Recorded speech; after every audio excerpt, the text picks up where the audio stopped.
Hi, I'm Goff, the best shipbreaker in the world or something.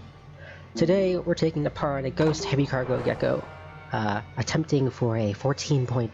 you guys give me the title, I don't have to explain myself.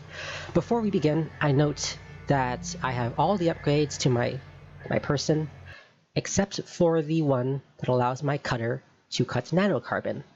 This was recorded prior to the Javelin update, so 1, that upgrade does exist, 2, I skipped it, and 3, demo charges are not a thing, so you will not be seeing any of those. So, here we go.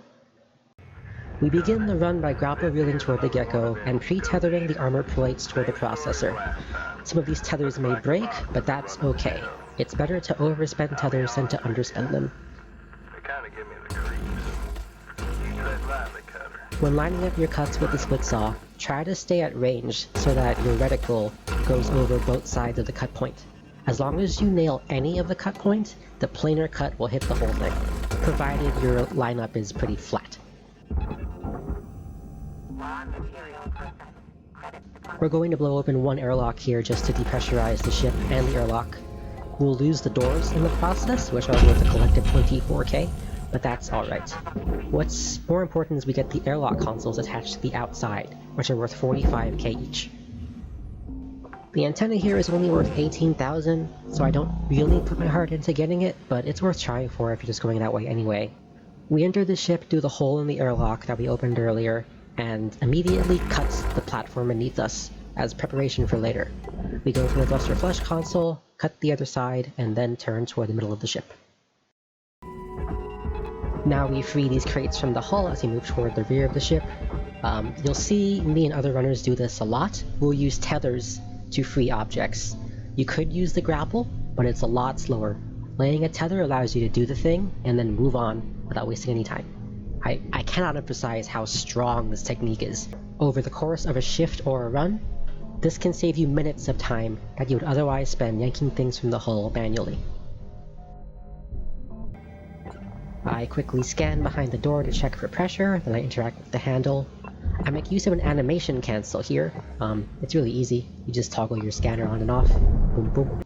Alternatively, any of the vertical movement keys, up or down, will work. It's just personal preference. We enter these rooms and open these doors to achieve 3 things. 1, we clear the pressure. 2, we open the doors to clear the way for salvage later. And 3, we cut the cockpit free. Now, on cargo geckos, as of when this was last recorded, to free the cockpit, all you have to do is split saw these 4 panels, and it should come loose.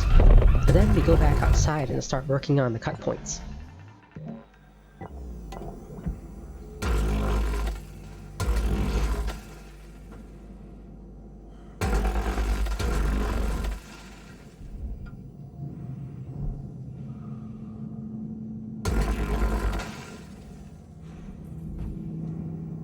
Once again, we are freeing things with tethers, not the grapple. Okay, the intent of this next move was to gently boop the nose free, and then pull the cockpit back off of it to unjam it. I overcharged the grapple though, and I had to do some damage control. Quickly pulsing my grapple like this is supposed to slow objects down. I'm not sure if it works better than holding things, but it feels nice, so I do it anyway.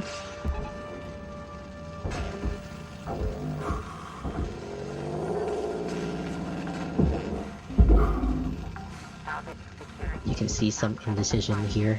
Now, normally I work the cockpit later, but because of its odd position here, we're kind of forced to do it now. The goal is to have it face down toward the barge to make the following moves work. First, we tether and grapple the computers free.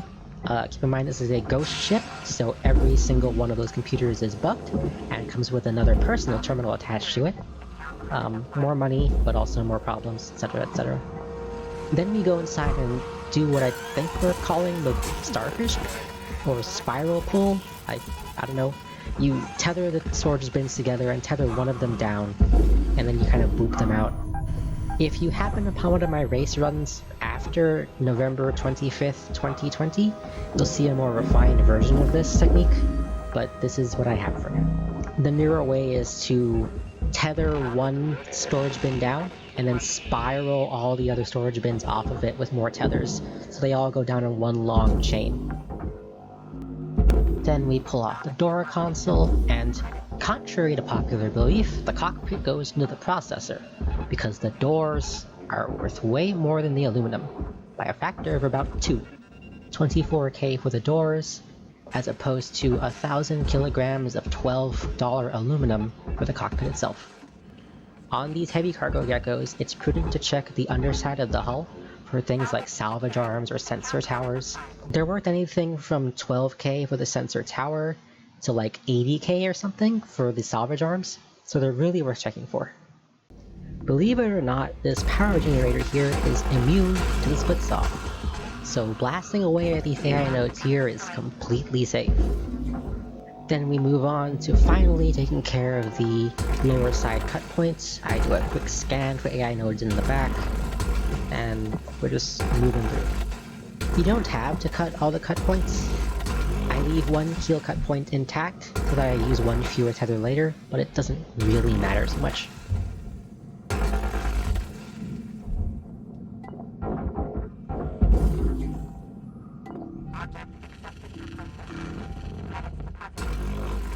Another quick scan, and it's time to handle these AI nodes on the fuel tanks. So this may scare the crap out of you, but it's actually fine. As long as your reticle is only on top of the AI node, you won't harm the barrel. Just channel your inner rocket surgeon and you'll be okay.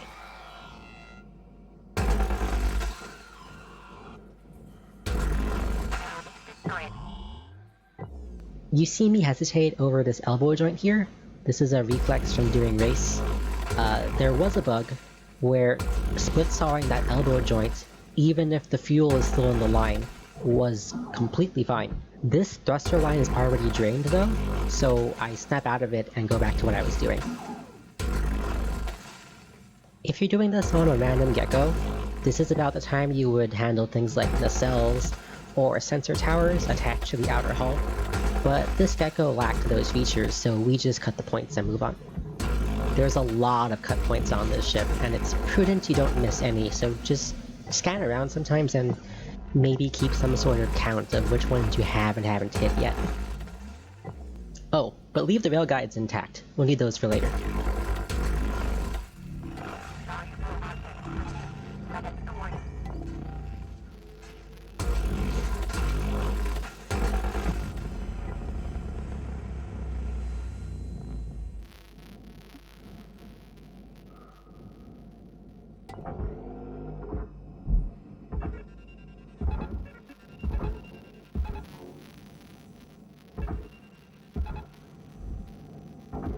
Okay, we have 8.5 minutes to skin this sucker and process all the insides.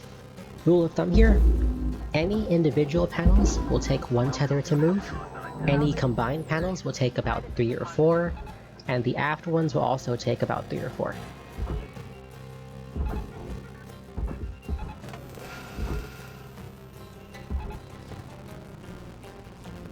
Right after the first tether refill is when I normally do the cockpit, but since that's out of the way, we can work a little bit of pulling the internal salvage from this cube. We're generally going for anything worth more than 10k.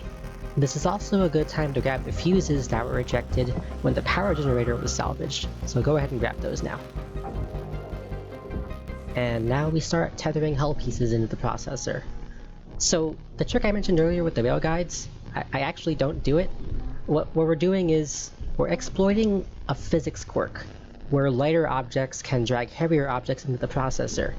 Now, cutting all the cut points on the inside, but leaving the rail guides intact, frees the middle top hull piece, which you can then use to drag the 2 adjacent hull pieces that are heavier than it into the processor at a faster speed than usual.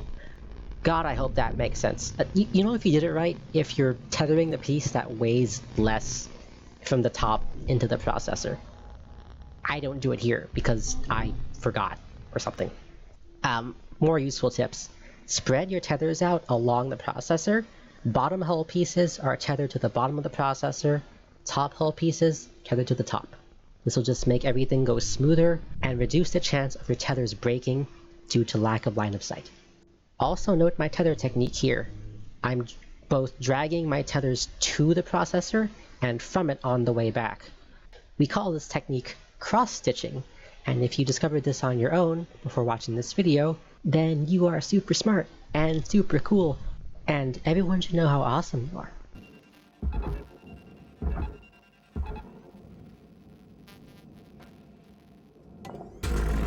Don't do this. Why am I doing this? Why am I cutting this free? This goes to the processor anyway. Oh my god.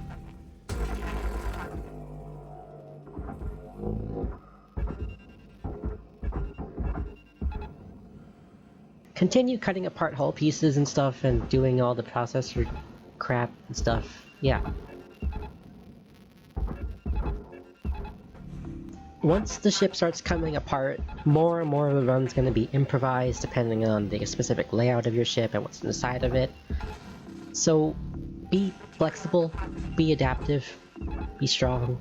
If you ever find a point where the processor is too clogged to send anything to, work on the crates that should now have a somewhat clear path to the barge.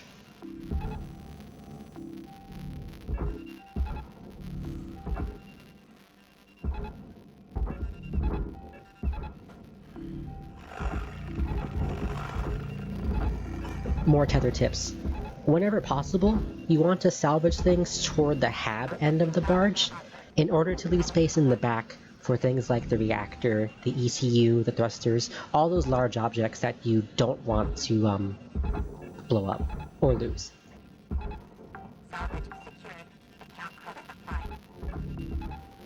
Deposit not accepted. Cutter, looks like you used your last tether. And another trip to the hab. I believe I spent over 180 tethers over the course of this run. Seriously, spend them like crazy. They do so much. They do so much. The most common newbie mistake in this game is just not using enough tethers. And we continue our processing. Yep. Eventually we cut the walkway free and get rid of it to prepare for the reactor extraction later. Salvage deposit accepted. Credits transferred.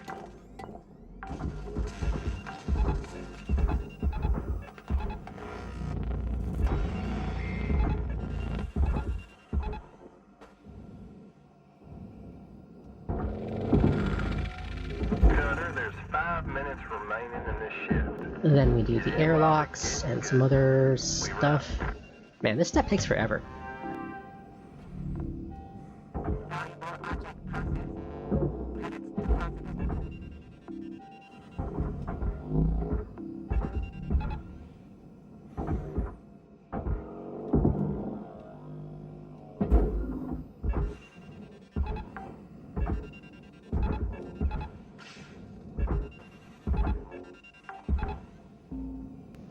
Eventually we get to the rear sections. So for these we use a 3-point tether system. 2 tethers to the processor and 1 to the jacks above them. This will pull the panel toward the average of all 3 forces, so it should end up directly in front of the processor, and it should avoid the furnace's pull. I have never lost a panel to the furnace after pioneering this technique. Salvage secured. Credits deposited.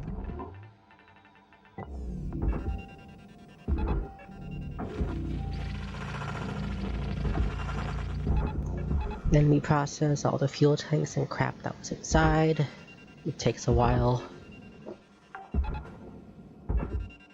Salvage secured. Account credit applied.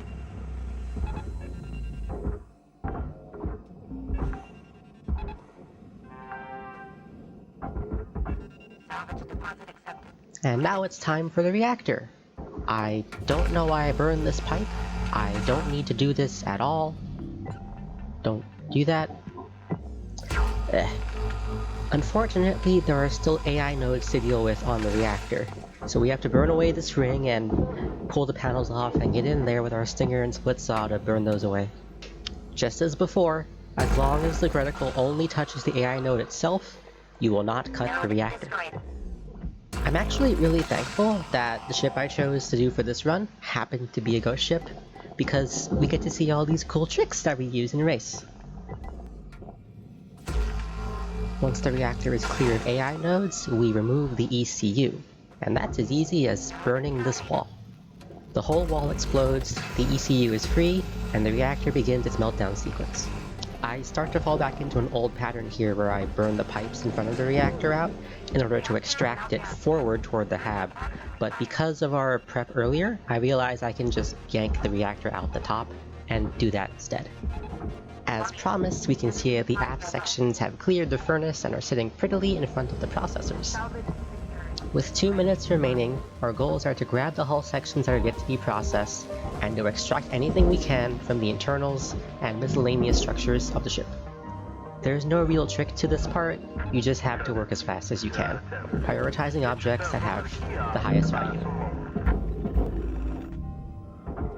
Warning. Tethers depleted. Salvage secured. Account credit applied.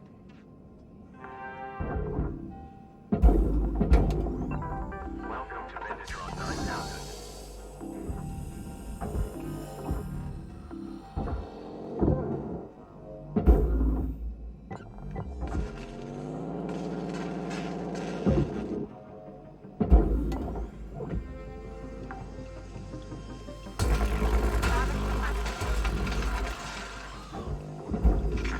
Well, Cutter, looks like you have fully exercised this vessel. Should be safe to salvage now. Mostly.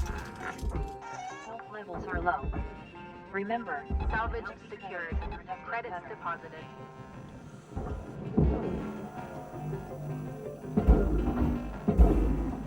One minute left, Cutter. Time to start wrapping things up. Weaver out.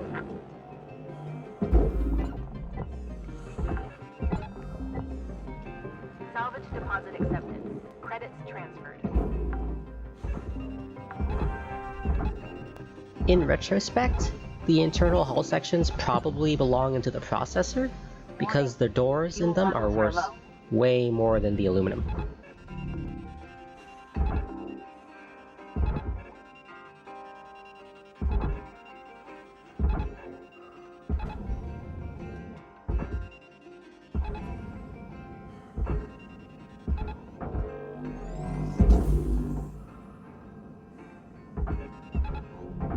Processing valuable object. Credits awarded.